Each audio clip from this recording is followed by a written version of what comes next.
Hello Respawn Army, my name is Drift0r and today I'm going to show you how to have better video quality in your commentaries. If you're wondering why my video quality looks bad, it's because I'm going to show you how to go from this to this in just a few easy steps. I'm basing this around mostly standard definition capture cards, the Easycap, the Dazzle, a couple of other ones, the ones that work in standard definition, analog, that sort of thing.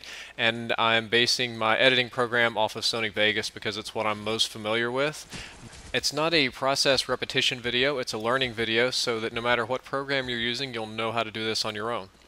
First up, I'd like to give a shout out to my man across the pond, A21 Banks, who has an Easycap capture card, which is probably one of the worst capture cards around, and he was nice enough to give me all sorts of footage free of use so that I could show you guys how to get better commentary. If you like him, you should, or if you just want to thank him, just go to his channel and say thank you for giving me the footage. I'm sure he'd much appreciate it. Alright, first up, you guys got to know that most standard definition capture cards capture in 640 by 480, or maybe a little bit different if you're in a PAL country. That would be United Kingdom, most of Europe, some of the Asian countries. But if you're in the US, Canada, Mexico, it's 640 by 480 is going to be their standard capture. And they're set to capture 4x3. 4x3 is this little square box that you're seeing right now. But Machinima and pretty much the entire viewing audience like 16 by 9, which looks more like this. It takes up the entire box, and there are several ways to do that, good ways and bad ways, but let me show you the easiest way first.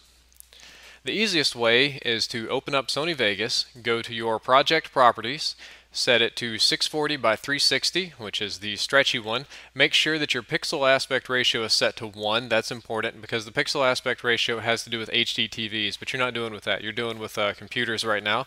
Make sure that your frame rate is on 30 or 29.9999997, which is close enough, and that all the other settings look reasonable. Then you're going to want to click on this pan crop box right here, come over to the left side, and you're going to want to select maintain aspect ratio no, and make sure that stretch to fill is set on yes. If you hear a ball bouncing right now, that's because my dog's trying to make me play fetch. This is a way to do it, but I don't like it because it makes all of the circles turn to ovals and the squares turn to rectangles and all the people get all fat and smudgy. So this isn't really my cup of tea here. The best way to get around this is go to your Xbox dashboard or PlayStation or computer. It all works about the same. Go to the system settings, console settings, and then you're going to want to select your display. This is from the United Kingdom, so he's got PAL 60 right here, but you're going to want to go down to screen format and set it to widescreen. Now that it's set in widescreen, you'll notice it looks a little bit different. It looks smudgier. That's because we're still capturing in square, but the analog signal is round, so it smushes it. Now we have tall, skinny people, and it's going to seem counterproductive, but when you repeat the same process and stretch it out just like you did before, pop! Magic. Widescreen, man. That's how that shit works. So, quick summary. You want to set your console to standard definition widescreen, capture in 640 by 460, but then go into Sony Vegas or Premiere Pro or whatever program you have and stretch it right back out, and it'll pop out to the proper ratio. Dog, I am doing commentary. Please, we'll play fetch ball later, okay? Good boy. Next thing you need to know about is color correction. Most consoles don't output color properly for computer monitors. They're designed for high-definition TVs or even for standard-definition TVs, which are different than computer monitors. They have different color settings, different luminosities, blah, blah, blah, blah, blah, blah, blah.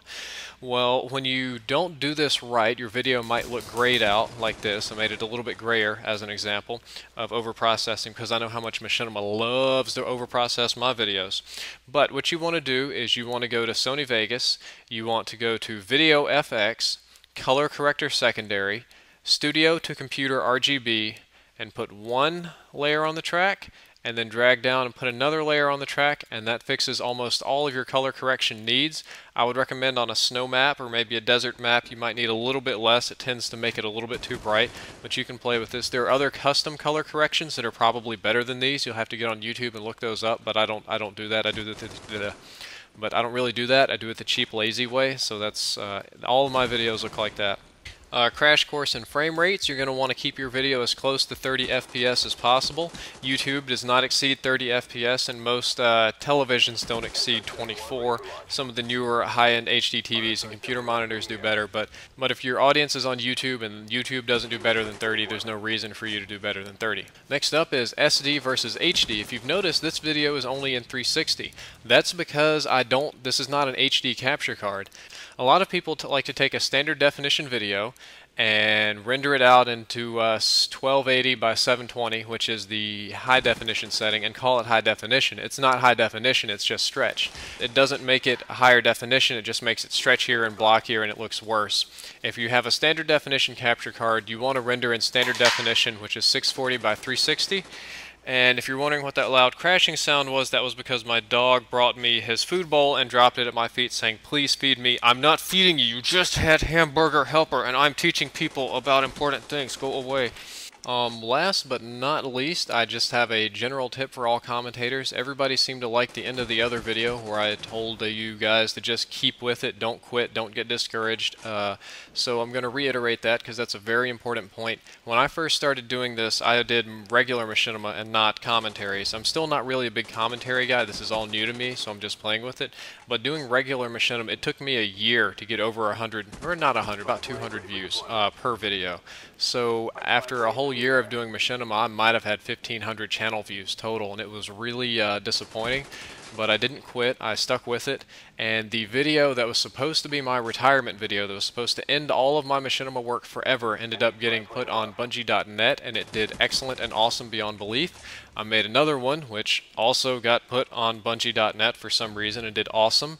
And I got lucky doing in-depth, I got lucky doing if it were realistic, and a lot of things fell into place. This could have been the other way around. That could have been my last video and I could have quit. But I'm glad I didn't. I'm glad I'm here. I'm glad I'm able to talk to you guys. And you have to realize that this is your time. On YouTube, you have the voice. You cause the change. It takes nothing, literally no effort, no money, no huge investment to say anything you want to anybody around the world and spread your ideas like a, well, not a disease, like a benevolent disease? I don't know. But the point is, it's very easy. I don't get a lot of subscribers all the time. That's not really my game here. I like the ones I get, but don't get discouraged if you don't become the next Hutch or the next C Nanners in 2 weeks. It takes a very long time. If you don't remember, they did that for years and years and years before they got as big as they are. And the people that are going to be big 3 years from now are just little guys with like 20 subscribers right now, and that's how this game works. So you got to stick with it and don't quit and don't give up. Matter of fact, A21 Banks here, the guy that gave me this gameplay, told me he's getting ready to quit commentary. It's just getting, I don't know, tiring for him. He just doesn't feel as rewarding or rewarded as much anymore. So I want you guys to go to his channel and tell him thank you for sending me this video, listen to his commentaries, and tell him not to quit. Please help me do that.